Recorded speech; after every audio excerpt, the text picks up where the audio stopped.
గురువారం శ్రీమతి కందుకూరి రాజలక్ష్మి మహిళా కళాశాలను ఎస్ఎఫ్ఐ రాష్ట్ర అధ్యక్షులు పి రామ్మోహన్ సందర్శించారు.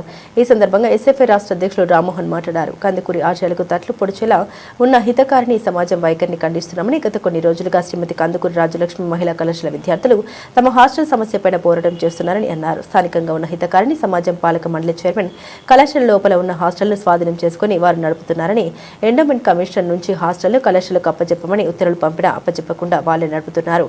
దీన్ని ఎస్ఎఫ్ఐ పూర్తిగా వ్యతిరేకిస్తున్నామని తెలిపారు. జీవో నంబర్ 42 ప్రకారం రాజమండ్రిలో ఉన్న కందుకూరి విద్యా సంస్థల్ని దాని ఆస్తుల్ని ప్రభుత్వానికి అప్పచెప్పారు. కానీ రాజమండ్రిలో ఉన్న హితకారిణి సమాజం ఎండోమెంట్ స్థానికంగా ఉన్న ప్రముఖుల సహాయంతో ఈ ఆస్తుల్ని కాజేయాలని చూస్తున్నారు. దీనికి రాజమండ్రిలో ఉన్న పోలీస్ శాఖ మద్దతుగా తెలియజేస్తుంటే కూటమి ప్రభుత్వం ఏం చేస్తుంది అని ప్రశ్నించారు. విద్యార్థులు కనీసం నిరసన తెలియజేయడానికి కూడా లేని విధంగా పోలీసులు నిర్బంధం విధిస్తున్న పరిస్థితి ఉంది అన్నారు. జిల్లాలో పోలీసులకి వేరే ఏ సమస్యలు కనిపించట్లేదా అని అడిగారు. నేడు జిల్లాలో అశ్లీల నృత్య ప్రదర్శన జరుగుతున్నాయి. నగరంలో గంజాయి పేరుకుపోతుంది. వీటి మీద పోలీసులు ఏం స్పందిస్తున్నారని ప్రశ్నించారు. ఇలాంటి సమస్యలపైన పోలీసులు స్పందించకుండా విద్యార్థుల న్యాయమైన కోరికలు అడుగుతూ శాంతియుతంగా నిరసన తెలియజేస్తుంటే వారిని అడ్డుకోవడమేనా పోలీసులని పని అని ప్రశ్నించారు. పోలీసుల ఈ అనైతిక వైఖరిని ఎస్ఎఫ్ఐగా తీవ్రంగా ఖండిస్తుందని అన్నారు. నా పేరు రామ్మోహన్, ఎస్ఎఫ్ఐ ఆంధ్రప్రదేశ్ రాష్ట్ర అధ్యక్షులు. ఈరోజు కందుకూరి రాజలక్ష్మమ్మ కాలేజీకి విజిట్కి రావడం జరిగింది. ఈ కాలేజీలో ఇంటర్మీడియట్, డిగ్రీ, డిఎడ్, అదేవిధంగా ఎంబీఏ కళాశాలలు ఉన్నాయి.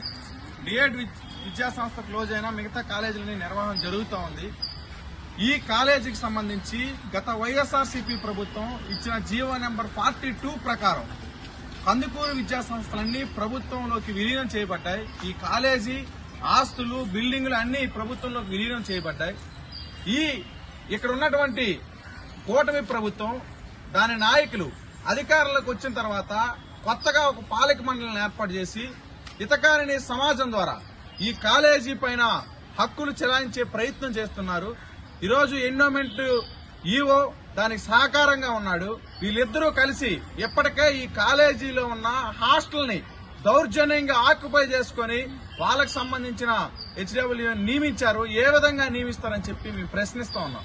ఈ విధంగా ప్రశ్నించిన విద్యార్థుల పైన, ప్రశ్నించిన ఎస్ఎఫ్ఐ నాయకత్వం పైన కేసులు పెట్టడం అనేది జరిగింది. ఈ కాలేజీలో గణతంత్ర దినోత్సవానికి జెండా ఎగరేయకూడదని చెప్పి విద్యార్థులకి ఇక్కడ ఉన్న స్థానిక కూటమి నాయకులు, అదేవిధంగా ఇక్కడ ఉన్న హితకారిణి సమాజం నాయకులు, అదేవిధంగా ఎండోమెంట్ ఈవో ఆర్డర్స్ పాస్ చేశారు. ఎందుకు జెండా ఎగరేయడానికి అవకాశం లేదు, ఎందుకు జెండా ఎగరేయకూడదని చెప్పి విద్యార్థులంతా ఎండోమెంట్ ఆఫీసుని ముట్టడిస్తే, ఎండోమెంట్ ఆఫీసు ముట్టడిలో భాగంగా శాంతియుతంగా మీరు జెండా ఎగరేసుకోండి అని చెప్పి రెండో వైపు విద్యార్థుల మీద కేసులు పెట్టారు. 6 మీద. వెంటనే ఈ కేసులు ఎత్తేయాలని చెప్పి మేము డిమాండ్ చేస్తున్నాం. అదేవిధంగా ఈ జిల్లాలో రాజమహేంద్రవరం నగరంలో ముఖ్యంగా పోలీస్ యంత్రాంగం ఈ కాలేజీ దగ్గర 24 గంటలు పహారా కాస్తా ఉంది. ఈ కాలేజీలోకి ఎవరిని రానివ్వడం లేదు. ఈ కాలేజీలో విద్యార్థులు ఎవరు బయటకు వెళ్లడానికి అవకాశం లేదు. ఒక విధంగా కర్ఫ్యూ విధించారు ఈ కాలేజీ విద్యార్థుల పైన.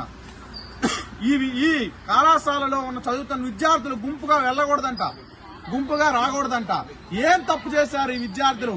అయ్యా ఎస్పీ గారు, డిఎస్పీ గారు, ఈ రాజమండ్రి నగరంలో గంజాయి తాగుతున్న మోకలు ఈరోజు విద్యార్థుల్ని ఇబ్బంది పెడతా ఉన్నారు. ఇదే కళాశాల విద్యార్థుల్ని గాంజాయి అన్ని కళాశాలల్లో ఎక్కడికక్కడ విచ్చలవిడిగా లభిస్తా ఉంది. మీరేం చర్యలు తీసుకోరా? ఈరోజు నిన్న తాడికొండ విలేజ్ లో ఈ పక్కనే అర్ధనగ్న రికార్డింగ్ డాన్సులు వేశారు. మరి పోలీసు యంత్రాంగం ఈ జిల్లాలో ఏం చేస్తుంది? ఈ జిల్లాలో అనేక నేరాలు, ఘోరాలు జరుగుతున్నాయి. పోలీసు యంత్రాంగం ఏం చేస్తుంది? వీటిపైన మీ స్పందన ఏంటి? ఇవేవి సమాజానికి పనికొచ్చిన విషయాలు, పనికిరాని విషయాలు ఈరోజు మీరు జోక్యం చేసుకోవాల్సిన అవసరం ఉంది. ఈరోజు ఈ విషయాలన్నింటిపైన ఏమీ చేయని చేతకాక ఈరోజు న్యాయంగా వాళ్ళ కళాశాల కోసం, వాళ్ళ హక్కుల కోసం పోరాడుతున్న విద్యార్థులని నిర్బంధించాలనుకోవడం ముమ్మాటికి అప్రజాస్వామికం. దీన్ని ఎస్ఎఫ్ఐ తీవ్రంగా ఖండిస్తూ ఉంది. ఖచ్చితంగా దీనిపైన భవిష్యత్తులో పెద్ద ఎత్తున పోరాటం చేస్తాం. ఆ విధంగా ఈ జిల్లాలో ఉన్న రాజకీయ ప్రముఖులు, నాయకులు, ప్రజా సంఘాలన్నింటితో రేపు రౌండ్ టేబుల్ సమావేశం ఈ పోరాటాన్ని మరింత ఉధృతం చేసే విధంగా భవిష్యత్ కార్యాచరణ రేపు రౌండ్ టేబుల్ సమావేశంలో కూడా మేము తీసుకోబోతా ఉన్నాం. ఖచ్చితంగా ఈ ప్రిన్సిపాల్ గారిని గాని, ఇక్కడ ఉన్న అధికారులను గాని బెదిరించే మార్గం ఇక్కడ స్థానిక కూటమి నాయకత్వం విడనాడాలి. లేని పక్షంలో ప్రజలు మిమ్మల్ని భయపెట్టే రోజులు దగ్గర పడతాయని చెప్పి కూడా మేము హెచ్చరిస్తా ఉన్నాం.